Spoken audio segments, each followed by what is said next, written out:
Alam nating hanggang sa panahon ngayon ay tanging ang Earth o ang daigdig lamang ang perpektong lugar para mabuhay ang iba't ibang uri ng nilalang na nilikha ng Diyos. Kung ito ay nagkataon lamang ang pagkakaayos ng mga bagay sa daigdig, walang sinuman o anumang nabubuhay sa lupa.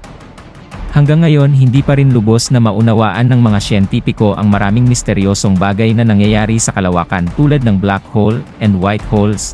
Sa pagsapit ng ika-20 siglo hanggang ika-21 siglo ay hindi pa rin nabibigyan ng kalinawan ang mga bagay-bagay na sumusunod. Una, bakit masyado atang perpekto ang lokasyon ng ating mundo sa Milky Way Galaxy at Solar System? Pati ang orbit nito at pagkakahilig, pag-ikot o pag-inog at ang kamanghamanghang istruktura at function ng buwan. Ikalawa, bakit mayroon tayong atmosphere at magnetic field at bakit doble ang depensang ginagawa nito para sa daigdig? Nagkataon lamang ba ang eksaktong pagkakaayos ng daigdig o sadyang may lumikha rito? Ang ating daigdig ay nasa Milky Way Galaxy, sa may solar system at nasa kanyang Earth's orbit. Sa pagsulong ng field ng astronomy at physics ay naging malinaw sa mga scientist kung ano ang purpose o layunin ng mga impormasyon tungkol sa eksakto at perpektong lokasyon ng lupa. Ang solar system ay nasa bahagi ng Milky Way Galaxy ay tinatawag na habitable zone. Ang ibig sabihin, ang tanging pwesto na ito sa galaxy lamang maaaring may mabuhay. Sa ibang lokasyon o pwesto ay wala na.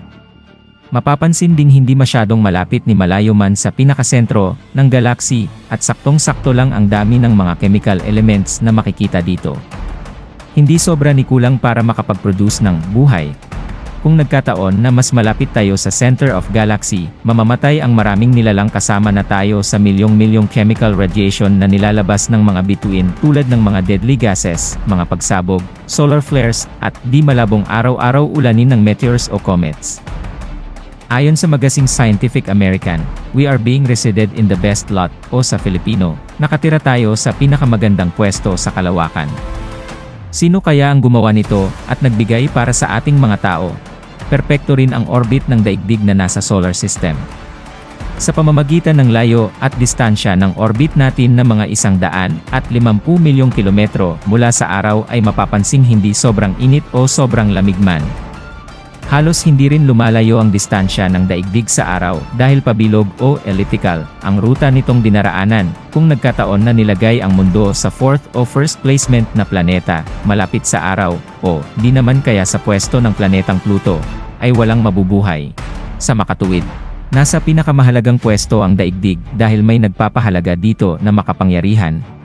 Wala nang ibang mas malapit na kapitbahay ang daigdig kundi ang buwan. Ang diametro nito ay malaki ng kaunti sa 1/4 ng diametro ng lupa. Nagkataon lang ba ito? Hindi, dahil ang laki ni buwan ay akmang-akma bilang pangunahing sanhi ng pagtaas at pagbaba ng tubig sa mga dagat sa daigdig. Napakahalaga ng function ng buwan dahil ito ang nagpapanatili ng balanse sa mga elemento sa kalikasan. Nakakatulong din ang buwan para hindi mabago ang pagkakahilig o slant o tilt ng axis ng daigdig. Dahil kung hindi, malaki ang probability na magpapagiwang-giwang o suray-suray ang galaw ng daigdig sa solar system at lalong tumagilid na magreresulta sa mga matitinding pagbabago sa klima, alon ng dagat at iba pa. Pwede ring bumangga ito sa ibang planeta na malapit sa atin tulad ng Mars at Venus. Kaya, maaaring mauwi ang lahat ng nilalang sa kapahamakan kapag wala sa ayos ang buwan.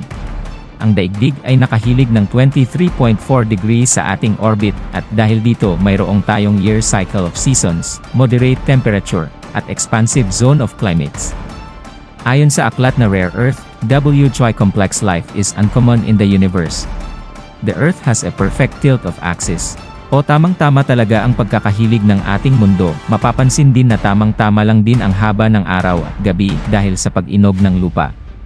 Kung mas mabagal ang pag-ikot o pag-inog ng daigdig sa aksis nito, hahaba ang araw na magreresulta sa matinding tag-init na susunog sa maraming halaman at mga tao sa panig ng mundong nakaharap sa araw. Mas lilikha rin ito ng mga super typhoon na mas malakas pa sa mga naunang mga bagyo dahil sa lubhang mag-evaporate ang ating mga karagatan at bubuo pa ng mga malalaking tipak ng yelo at baka lagi nang tumama ang mga kidlat sa lupa imbis na ito ay nasa kalangitan lang kapag may thunderstorms. Samantalang hahaba naman ang gabi na magbubunga ng matitinding paglamig o magyelo ang kabilang panig. Paano naman kung baliktad? mas mabilis naman ang pag-inog ng mundo sa aksis nito. Siyempre, magiging mas maikli ang araw at ilang oras lang ang ilalabi nito na magdudulot ng walang tigil na paghagupit ng malalakas na hangin at iba pang kalamidad.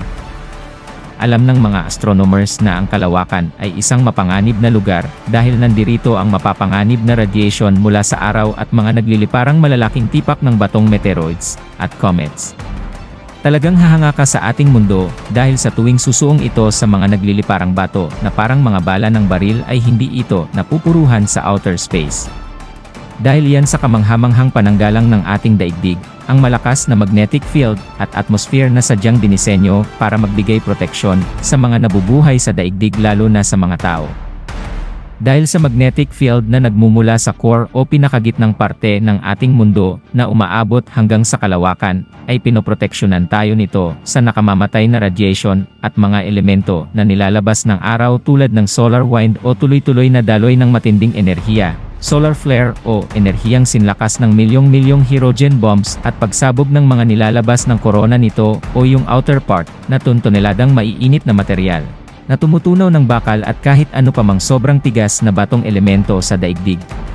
Samantala, hindi lingid sa ating kaalaman ang atmosphere ay binubuo ng mga maraming gas tulad ng nitrogens, carbon dioxide at oxygen. Ang isang layer nito na stratosphere ay may isang oxygen forms na humaharang sa 99% na ultraviolet radiation ng araw. Ang radiation na ito ay nakapagdudulot ng sakit sa balat ng tao na maaaring mauwi sa skin cancer, kaya napakahalaga ng atmosphere. Dito rin sa atmosphere natutunaw ang mga tipak-tipak na bato na galing sa kalawakan.